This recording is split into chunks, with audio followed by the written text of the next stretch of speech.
Bonjour à tous, je m'appelle Sébastien Arbogast, je suis ingénieur en informatique et coach en innovation et je voulais partager avec vous aujourd'hui les 5 choses, les 5 éléments clés qui sont pour moi à prendre en compte quand on crée un business avec du numérique dedans.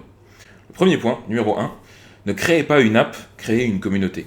J'entends de plus en plus d'entrepreneurs aujourd'hui me dire qu'ils sont en train de créer une app ou un site web, donc de créer une plateforme en se disant que ce qui manque au marché, c'est vraiment une plateforme pour que les acteurs se rencontrent, et c'est une espèce de, ce que les Anglais appellent l'approche build it and they will come. Le problème, c'est qu'une plateforme, c'est facile à copier, contrairement à une communauté. Quand vous avez une communauté avec une population, une culture, avec une dynamique, c'est beaucoup plus difficile à copier. Donc ce qui aura le plus de valeur au final, c'est d'attirer des gens autour d'une marque, d'une identité, de valeurs, et par-dessus tout, d'encourager certains comportements. Donc votre communauté, ça peut vraiment devenir votre première source de feedback pour le design de votre produit ou de votre expérience. Ça peut même devenir votre première source de financement, votre premier promoteur, votre première source de talent quand vous recrutez, et voire même votre premier défenseur en cas d'incident, en cas de problème de relations publiques par exemple. Donc tout ça c'est important, tout ça c'est génial, et en plus de ça, une communauté c'est beaucoup plus fidèle qu'une clientèle, qu'une simple clientèle. C'est des clients qui sont collants, comme on dit, ça coûte beaucoup moins cher de les maintenir que d'acquérir sans arrêt de nouveaux clients. Alors, la bonne nouvelle, c'est que si vous vous focalisez sur la communauté avant tout, vous pouvez utiliser des plateformes existantes, comme un blog, un groupe Facebook, une page Facebook, un compte Twitter, une communauté Slack, etc. Vous pouvez vraiment utiliser des outils existants à moindre coût. Et il y a des exemples qui existent, et il n'y a pas besoin d'aller jusque dans la Silicon Valley, il y a des exemples très proches de nous, comme par exemple la communauté Menu Next Door, qui aujourd'hui développe une plateforme web, mais qui a démarré avec un simple groupe fermé sur Facebook, avec quelques dizaines de milliers d'utilisateurs, grâce auxquels ils ont réussi à identifier un certain nombre de besoins, et aujourd'hui la plateforme, elle est alimentée grâce aux besoins identifiés par cette communauté. Donc on a des choses qui sont beaucoup plus efficaces. Le message ici, c'est vraiment d'oublier le marketing à papa, dans laquelle vous avez d'un côté une boîte qui crée et qui vend un produit, et de l'autre des consommateurs qui se contentent de consommer et de se taire, entre guillemets, mais plutôt d'avoir une démarche beaucoup plus inclusive, beaucoup plus participative, dans laquelle finalement vos clients font partie de votre communauté, et d'adopter du coup une démarche beaucoup plus authentique aussi. Et pour ça, il y a plein d'outils, encore une fois, à disposition, comme ceux que j'ai cités plus avant. Ce qui m'amène au point numéro 2, le numérique, ça coûte cher. Alors, c'est pas héberger un site web ou mettre une app sur un App Store, ça coûte plus rien du tout.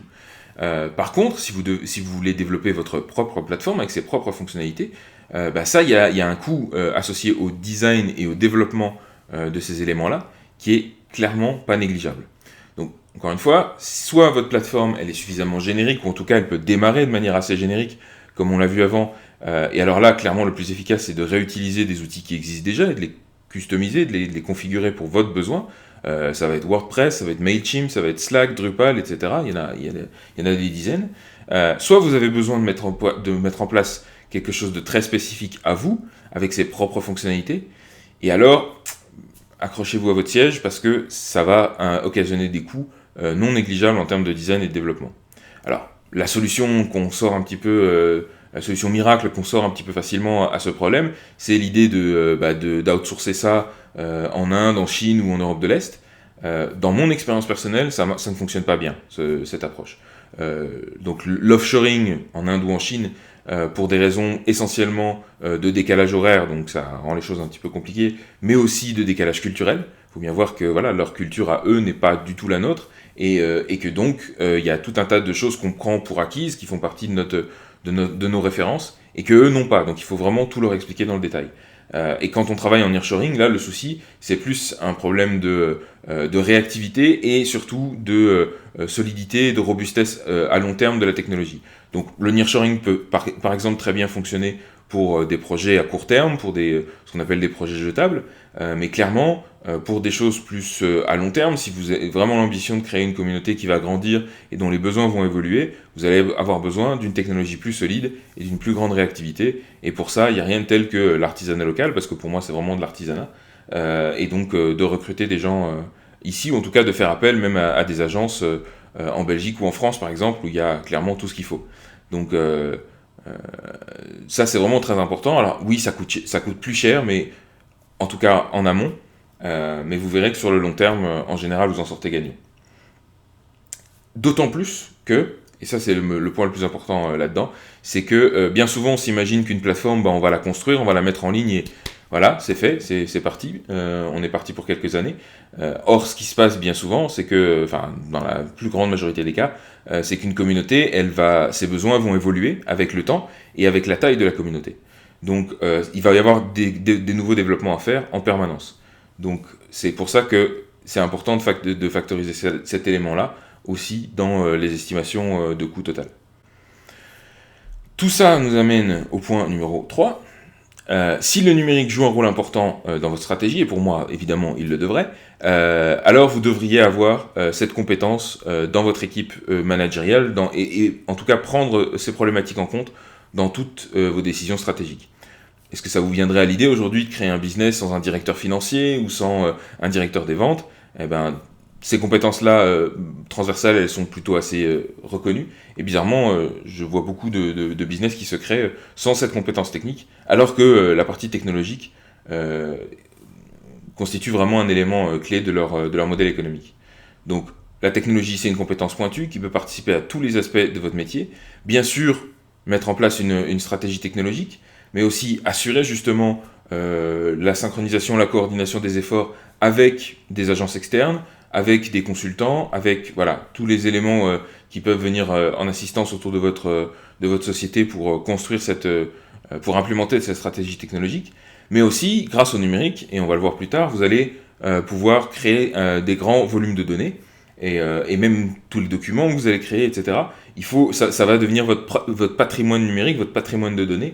Et ce patrimoine-là, il faut l'organiser, il faut le garder, il faut le maintenir, et surtout, il faut le sécuriser. Et là, encore une fois, il n'y a rien de tel qu'un directeur technique pour intégrer toutes ces problématiques. Rien ne vous empêche de commencer avec quelqu'un à temps partiel, mais clairement, pour moi, c'est une compétence qui devient rapidement essentielle et qui peut devenir un avantage critique par rapport à des concurrents, par exemple.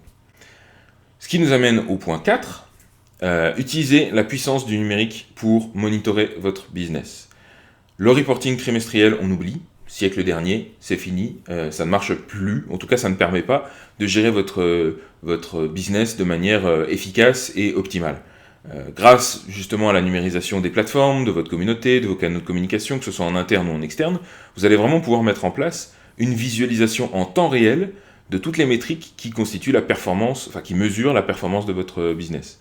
Et je ne parle pas seulement de la fréquentation de votre site web, ça c'est un petit peu la version basique, et c'est même pas forcément une très bonne métrique, parce que c'est souvent une métrique de vanité, c'est pas parce que vous avez beaucoup de gens sur votre site web que les ventes vont directement s'en ressentir, encore faut-il les convertir, mais vous pouvez monitorer en temps réel la conversion de vos visiteurs en prospects justement, l'efficacité de votre service clientèle, l'efficacité de vos processus internes, etc. Il y a énormément de choses que vous pouvez mesurer. En fait, tous les processus clés de votre business peuvent être associés à des métriques de performance, jusqu'à l'image de marque. On peut aller jusque-là. Donc, tous ces chiffres, vraiment, l'idée c'est qu'ils ont le potentiel de vous permettre de prendre des décisions de manière beaucoup plus efficace, de mieux comprendre votre écosystème, de faire des choix plus rapides, d'éliminer plus rapidement les investissements non rentables, de personnaliser votre approche du marché, enfin bref, ça peut vraiment amener beaucoup de bénéfices. Et pour ça, il y a des outils, encore une fois, qui peuvent vous aider. C'est pas quelque chose à mettre forcément en place de manière custom. Il y a des Kissmetrics, il y a des Zendesk, il y a vraiment plein d'outils qu'on peut mettre en place assez facilement. Et là encore, un directeur technique vous aidera à mettre en place tous ces éléments-là. D'une façon générale, c'est ce qu'on appelle maintenant, avec le buzzword consacré, le big data. Et on s'imagine souvent que le big data, c'est réservé aux grosses boîtes. Et alors que finalement, même une petite boîte qui démarre, peut et même pour moi devrait tirer pleinement profit de cette tendance-là et de cette notion-là, de rassembler des données et de les interpréter au mieux possible. Bien sûr, il ne s'agit pas seulement de les mettre en place une fois pour toutes et de les oublier, l'idée c'est vraiment de les mesurer en continu et surtout d'adapter même leurs calculs en fonction du contexte et en fonction de la taille de la communauté, du temps, etc. Et voilà. Ce qui nous amène au dernier point que je voulais aborder avec vous aujourd'hui, c'est l'importance du pouvoir de la gamification. Pour moi, c'est quelque chose qui est vraiment trop souvent sous-estimé, alors que ça peut être vraiment très puissant. Pourquoi c'est sous-estimé? Parce que c'est connoté fun, superficiel, artificiel, et puis on se dit non, mais moi mon business c'est quelque chose de sérieux quand même, je vais pas commencer à mettre des jeux là-dedans. Alors faut bien voir que la gamification c'est pas ça. Il s'agit pas de transformer votre business en une vaste blague fun avec des personnages et des histoires à dormir debout. C'est un petit peu une interprétation littérale. L'idée c'est vraiment de reprendre tous les mécanismes utilisés par les jeux pour attirer, pour engager, pour retenir, pour multiplier les joueurs dans une expérience et de les appliquer à votre business, que ce soit à votre produit, à votre communauté ou même à vos processus internes. Finalement, une bonne mécanique de jeu, ça cherche avant tout à comprendre la psychologie, la dynamique individuelle et collective et même la biochimie des émotions de ses utilisateurs.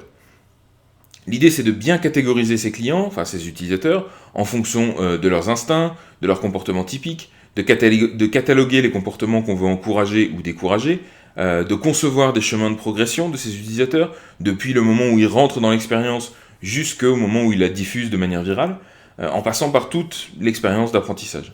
Donc l'idée, c'est d'utiliser un maximum de taper dans une boîte à outils qu'il faut adapter à un contexte particulier.